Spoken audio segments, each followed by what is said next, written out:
Bonjour à tous et merci de nous accueillir chez vous en ce dimanche 14 juin. Nous poursuivons toujours nos rencontres virtuelles, nos célébrations, nos capsules et les groupes de rencontres chaque semaine.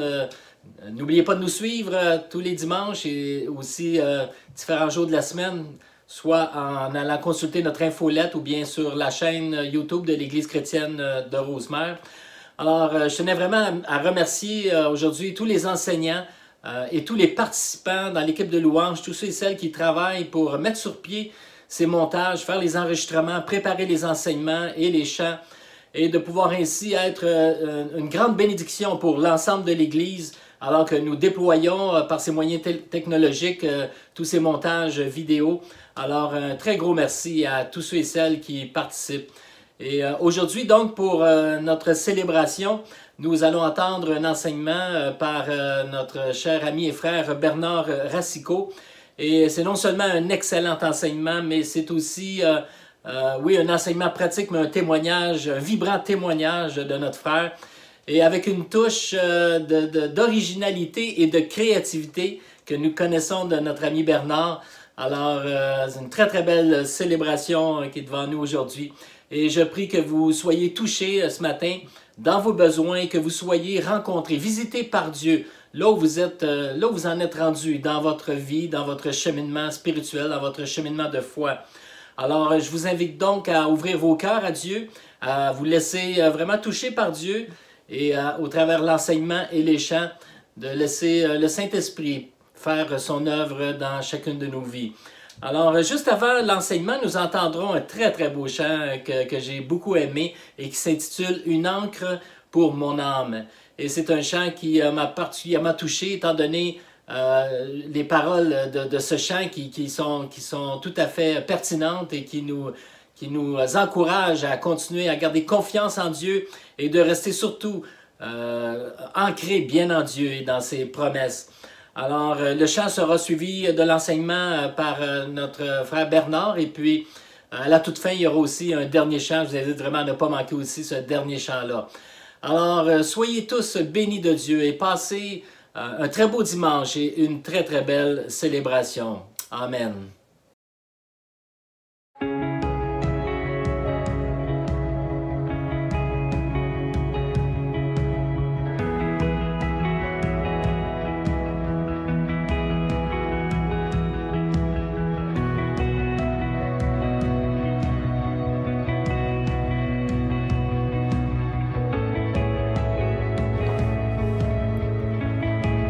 J'ai cet espoir,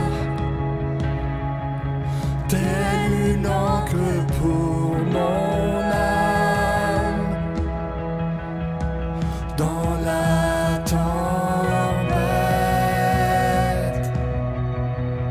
je m'appuie sur toi.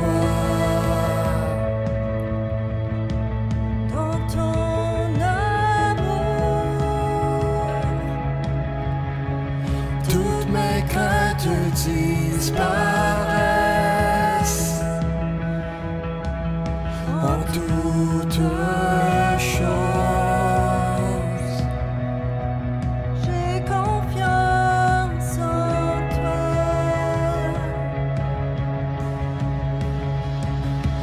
Mon espoir est assuré à la croix. Tu as tout donné, tu nous as rachetés.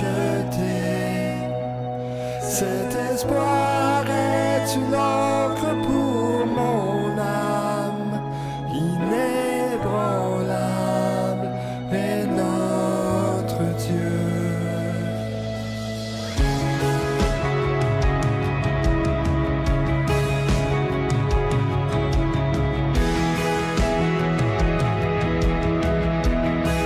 Tu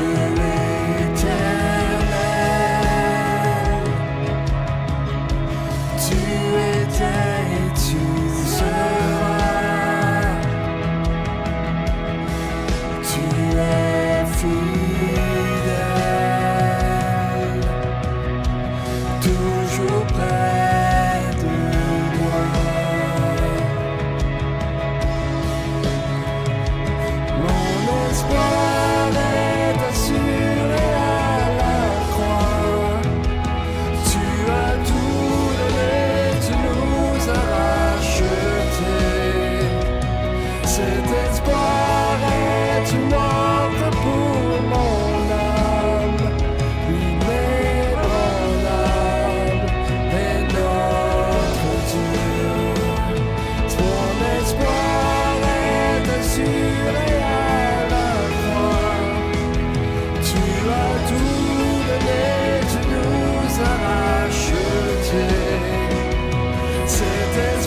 Ce que je fais aujourd'hui avec vous, c'est aujourd'hui pour vous, mais ça a été toute la semaine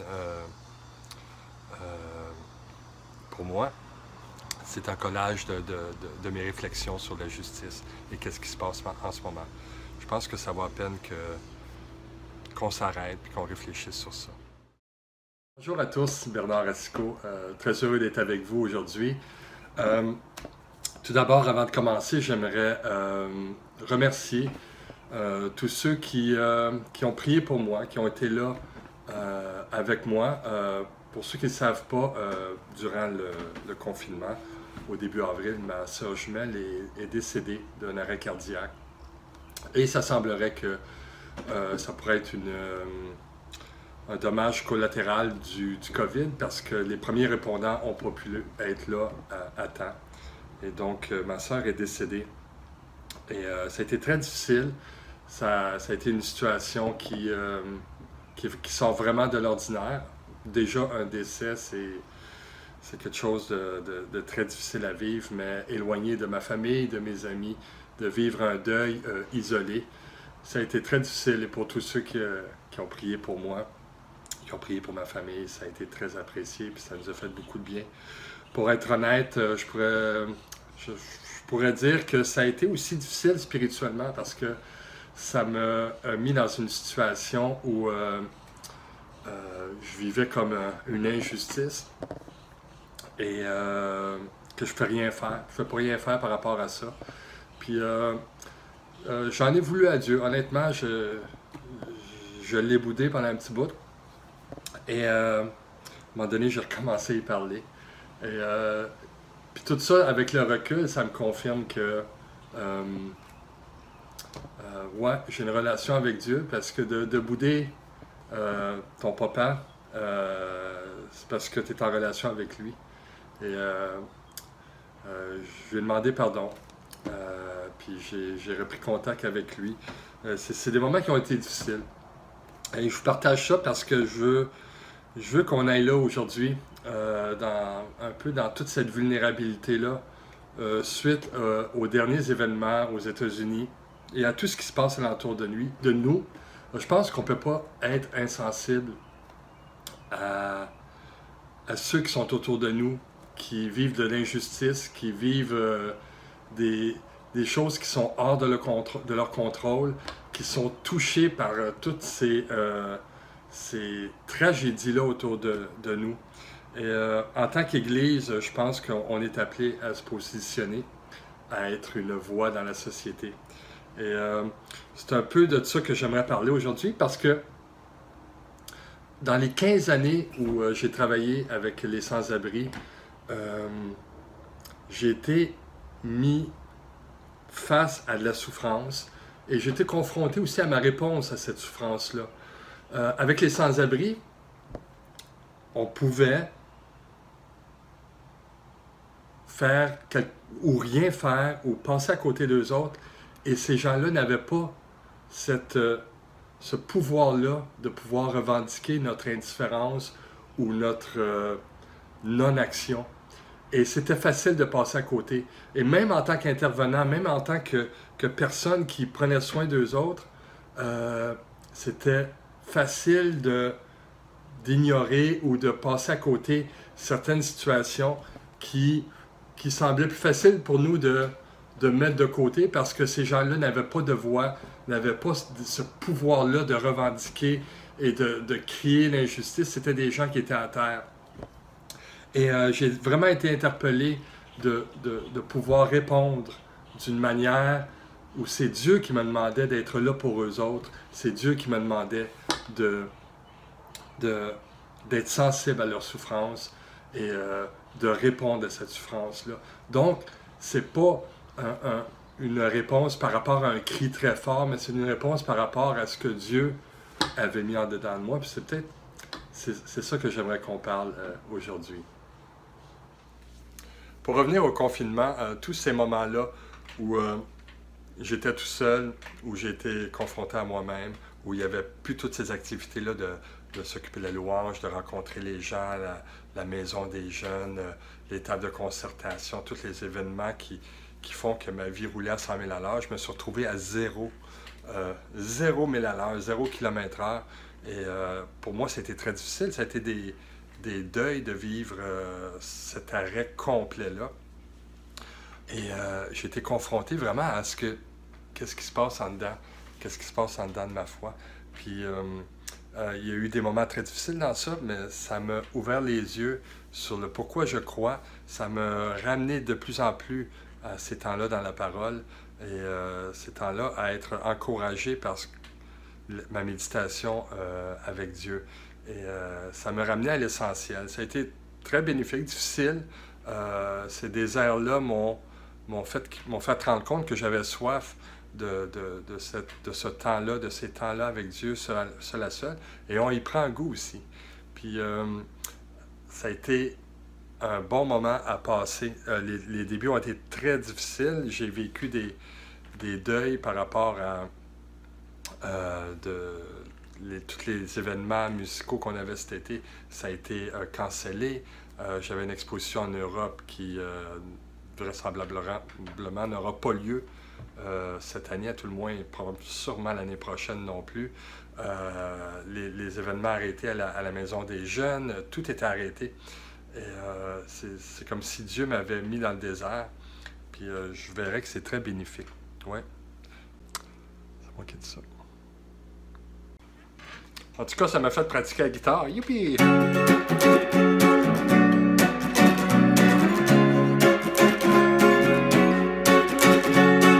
OK, c'est maintenant le temps d'aller au texte d'aujourd'hui.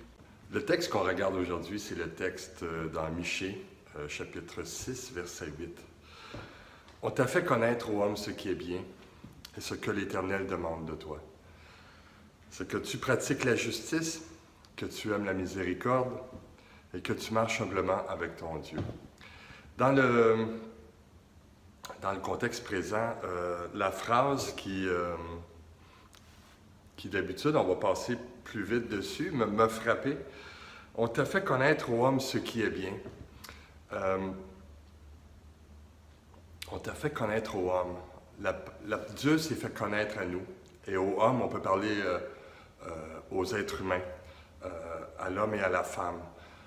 Dieu s'est fait connaître à nous par sa parole, par les Écritures, par Jésus, par son Esprit. Et ce qui me frappe, c'est qu'il se fait connaître à l'être humain. Et dans le contexte présent, lorsqu'on parle de racisme, il y a une chose que lorsque je lis, lorsque je me renseigne sur tout ce qui se passe, une des conditions du racisme, c'est qu'on déshumanise l'être humain lorsqu'on le rabaisse. On ne le considère plus comme un homme. Donc, il y a quelque chose d'inférieur, c'est quelque chose qui ne vaut rien, qui n'est pas humain. Et on peut voir cet état-là lorsque les nazis ont fait des Juifs, ils les appelaient des rats. Lorsque les Tutsis au Rwanda ont été appelés des coquerelles. Donc, c'est qu'on déshumanisait les gens pour mieux les aplatir, pour mieux les conquérir, pour mieux les assimiler. Là, vous allez... c'est sûr que Bernard, t'es intense, c'est pas de même ici, mais on peut regarder d'où vient l'esclavage et tout. L'esclavage aux États-Unis, les gens étaient vus comme une propriété, au même titre qu'un animal de compagnie. C'est une propriété qui appartient aux propriétaires, évidemment, et c'était pas considéré comme des êtres humains. Et c'est quelque chose qui s'est perpétré, qui a continué, et qui est là jusqu'à aujourd'hui, qui est dans la mentalité des gens. À un moment donné, j'étais allé au festival de jazz avec des collègues de Saint James, puis on parlait, puis il y avait encore des tensions dans les médias, des tensions raciales qui ressortaient.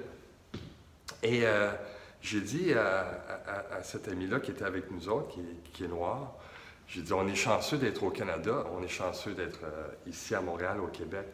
Elle m'a regardé, elle dit, pas vraiment. Elle dit oui, c'est moins pire, mais on le vit à tous les jours. On vit à tous les jours, on peut vivre un regard, une sorte de racisme de la part des gens. J'ai écouté la souffrance de cette personne-là. Et il y a plein d'acquis qu'on a lorsqu'on est blanc, ici au Québec, lorsqu'on est québécois, francophone. Il y a plein de choses qu'on peut prendre pour acquis et que beaucoup de gens n'ont pas. En voici quelques exemples. C'est sûr que si moi je me promène dans la rue, il n'y a personne qui me demande où est-ce que je vais, qu'est-ce que tu fais là, pourquoi.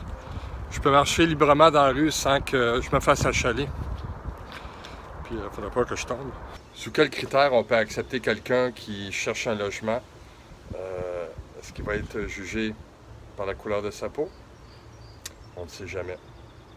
En tant que Québécois francophone, je sais que si je vais porter un CV, je ne vais peut-être pas être jugé sur la couleur de ma peau, mon nom, quel genre de nom que j'ai, d'où je viens.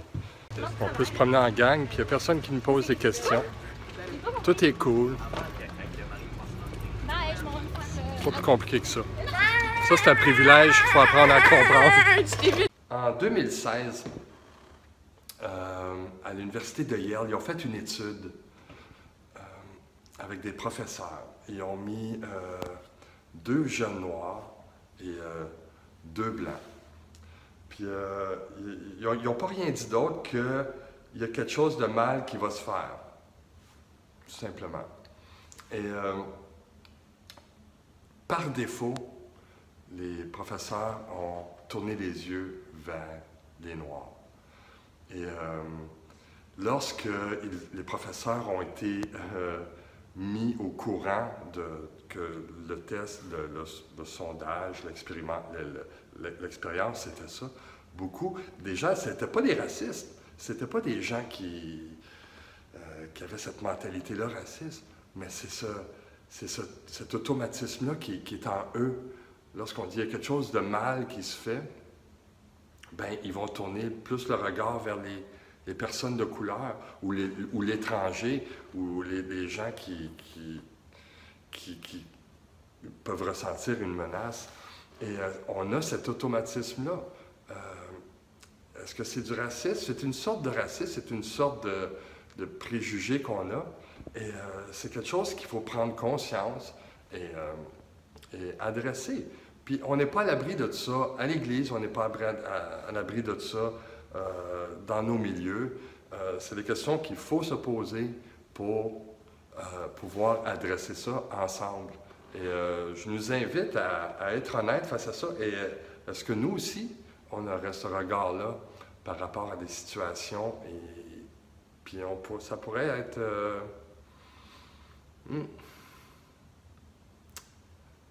on pourrait être surpris.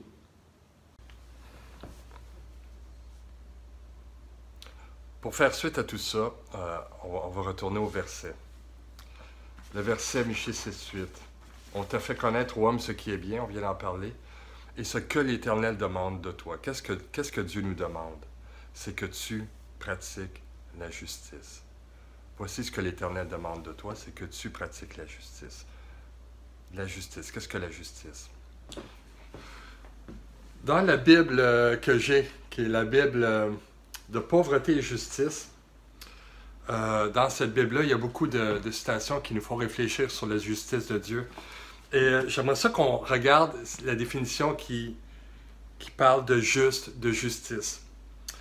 Juste justice. Dieu est juste parce qu'il est fidèle à l'alliance qu'il a établie avec son peuple et avec l'humanité, avec les êtres humains. La notion d'humanité est très importante. La justice de Dieu est différente de celle des hommes. Elle a pour but de sauver les êtres humains. C'est pour cela qu'elle peut aussi se montrer sa colère, comme on peut voir dans Romains 2:5.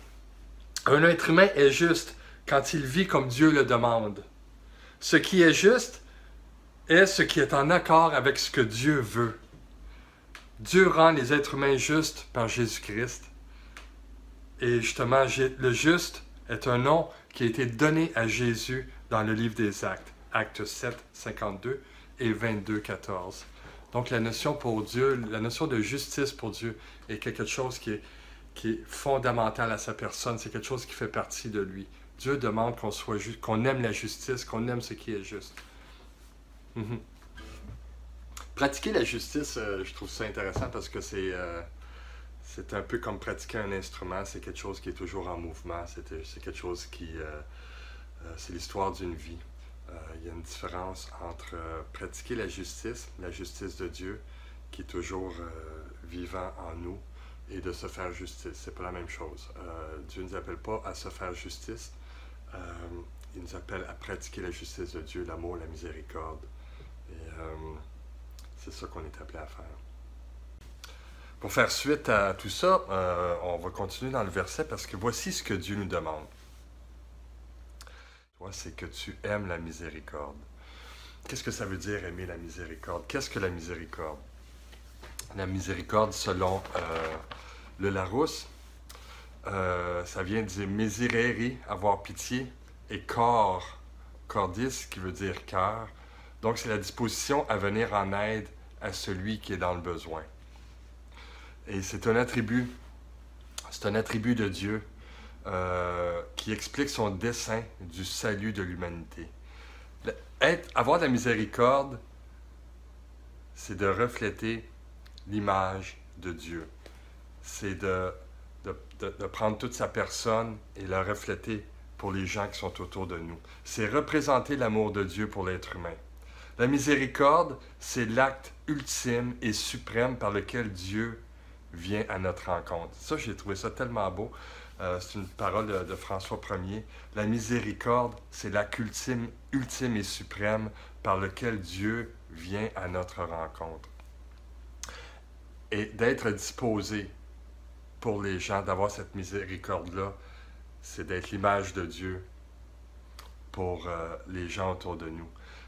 Dernièrement, il y a une citation que j'avais déjà lue qui est revenue à mes yeux. Pour beaucoup de gens, on est la seule Bible qu'ils vont lire dans leur vie, ou on est des Bibles sur deux pattes. On doit refléter, on est appelé à refléter la miséricorde de Dieu, l'amour de Dieu pour autrui. Et donc le texte nous dit, qu'est-ce que l'Éternel demande de toi? C'est que tu pratiques la justice et que tu aimes la miséricorde. Une des choses que j'ai faites pendant le confinement, c'est marcher. Marcher et marcher. Donc, pour le point suivant, c'est que tu marches humblement avec ton Dieu. J'ai-tu marché pendant le confinement? 5 km par jour? Et là. L'autre point qui est dans le verset, c'est que tu marches humblement avec ton Dieu. Humblement qui vient du mot humilité. C'est quoi l'humilité? Dans le Larousse, c'est écrit qui a conscience de ses limites, de ses faiblesses, et qui se manifeste par une attitude volontairement modeste et effacée. Il y a aussi l'idée qui montre un grand respect, j'aime beaucoup celle-là, qui montre un grand respect à l'égard d'autrui, sans prétention. L'humilité dans notre marche avec Dieu, c'est quelque chose d'essentiel selon moi. Parce que ça t'amène à avoir un regard sur l'autre qui est vraiment le regard de Dieu. Lorsque Dieu dit « aime ton prochain comme toi-même »,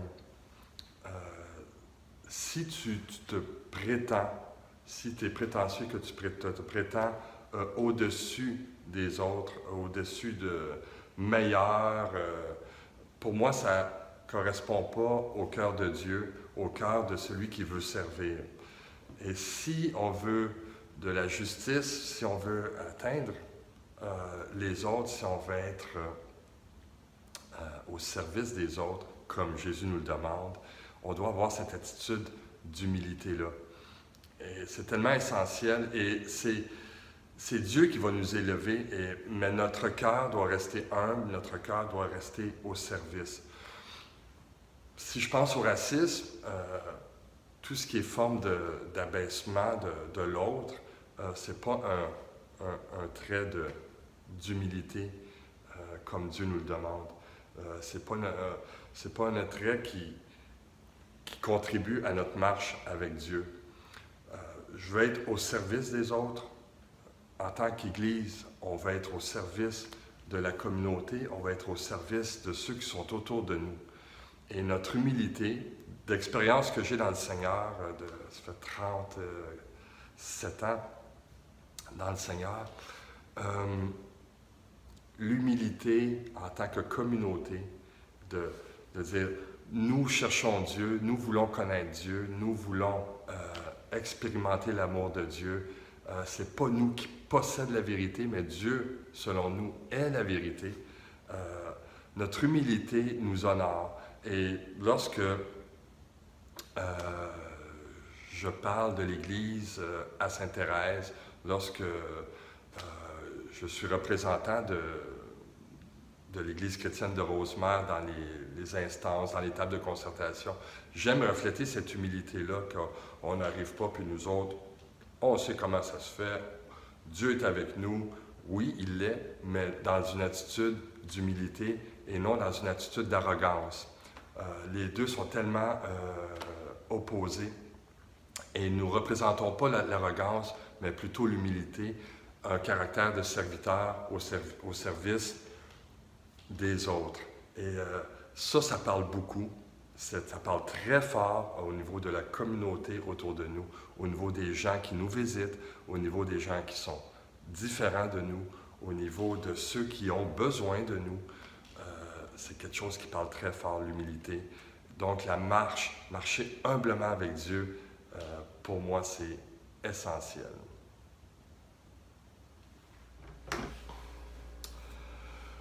Pour conclure sur ce verset, Michée 6:8, on t'a fait connaître, ô homme, ce qui est bien. Et ce que l'Éternel demande de toi, c'est que tu pratiques la justice, que tu aimes la miséricorde, que tu marches humblement avec ton Dieu. Ce verset-là m'a apparu avec les derniers événements comme un verset tellement essentiel sur notre réponse à l'Église.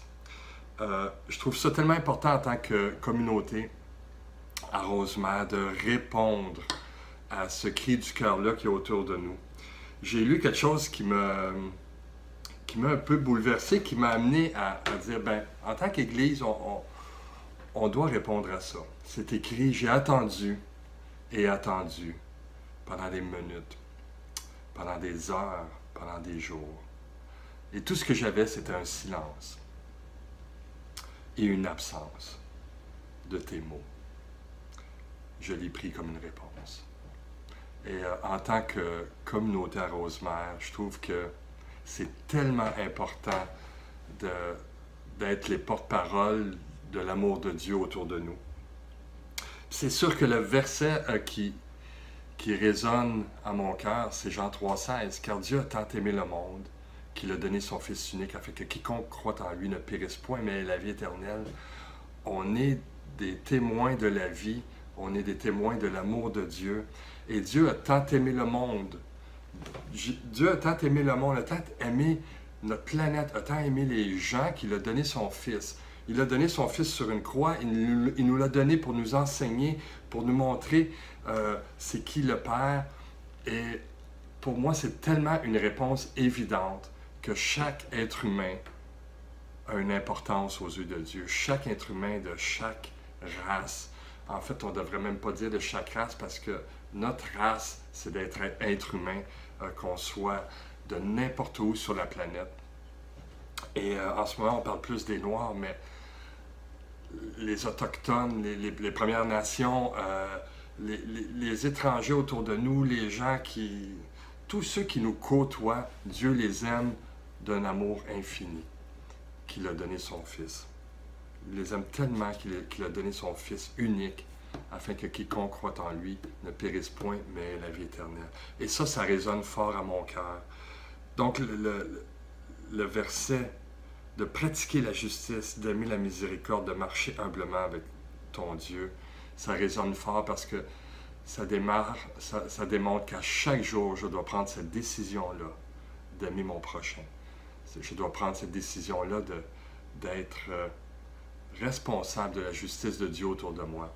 Et je dois prendre la position d'avoir une humilité de ne pas me mettre au-dessus de personne, mais de marcher humblement selon Dieu. Ça me parle, ça me questionne, je n'ai pas toutes les réponses et je prétends pas avoir toutes les réponses. Je me sens un peu mal à l'aise dans tout ça, étant quelqu'un de privilégié dans notre société et en tant que blanc au Québec francophone. C'est des choses que j'ai jamais été confronté. Et comme j'ai dit au début, lorsqu'il y a le décès de ma sœur qui est arrivé, j'ai senti une injustice, j'ai senti une colère en moi.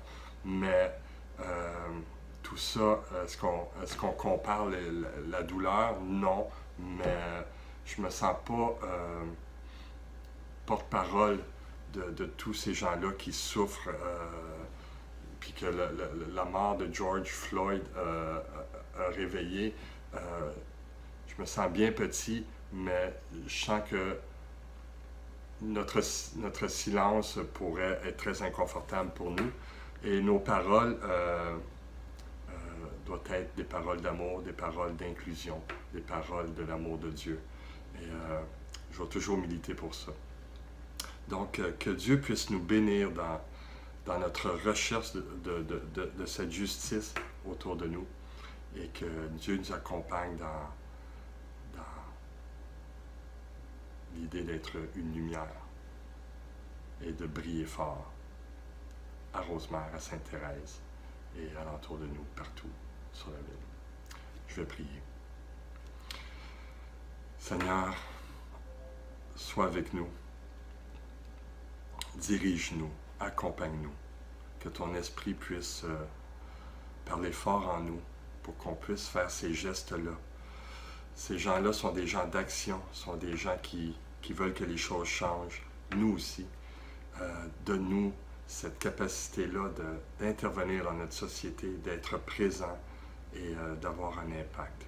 Que ton esprit puisse agir puissamment en nous et que tu puisses non seulement nous bénir dans ces actions-là, mais bénir ceux qui sont autour de nous parce que c'est pour ça qu'on est là. C'est pour ceux qui sont autour de nous de pratiquer ta justice, d'aimer ta miséricorde, de te servir, Seigneur, et de marcher humblement à chaque jour pour toi. Gloire à toi, Seigneur Jésus. Amen. Pour le dernier chant, pour le chant de clôture, j'ai invité ma collègue Marie-France à chanter le chant « Je ne suis plus esclave » qui réaffirme notre identité d'être enfant de Dieu. Donc, bon dimanche, bonne semaine et au plaisir de vous revoir un jour live à l'église de Rosemère. Je m'en allais dire au centre chrétien des Mille. OK, salut.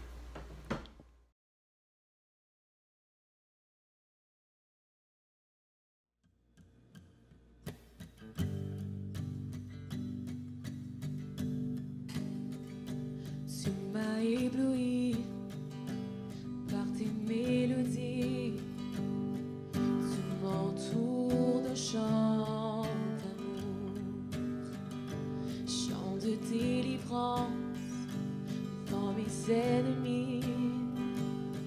Toutes mes craintes s'enfuient. Je ne suis plus esclave de la peur. Je suis enfant de Dieu. Je ne suis plus esclave de la peur. Je suis enfant de Dieu.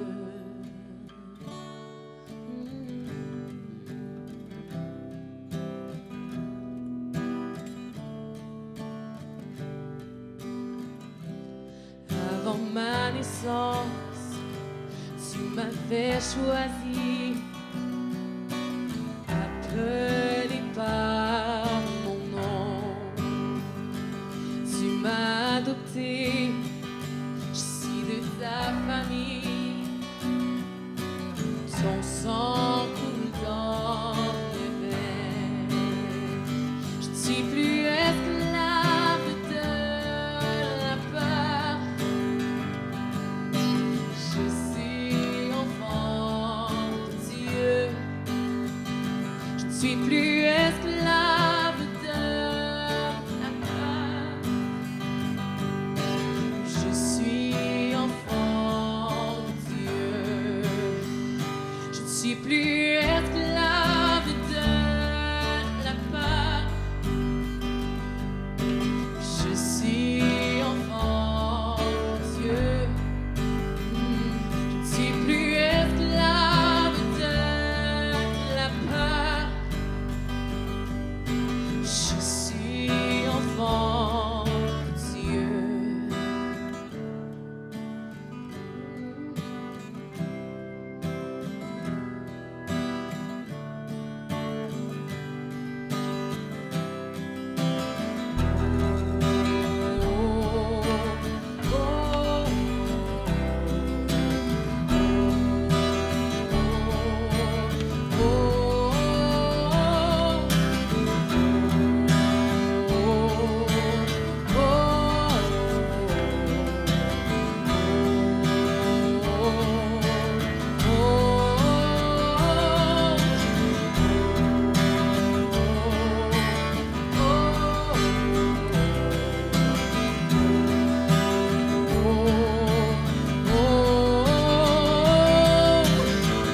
Tu fends la mer et je peux la traverser.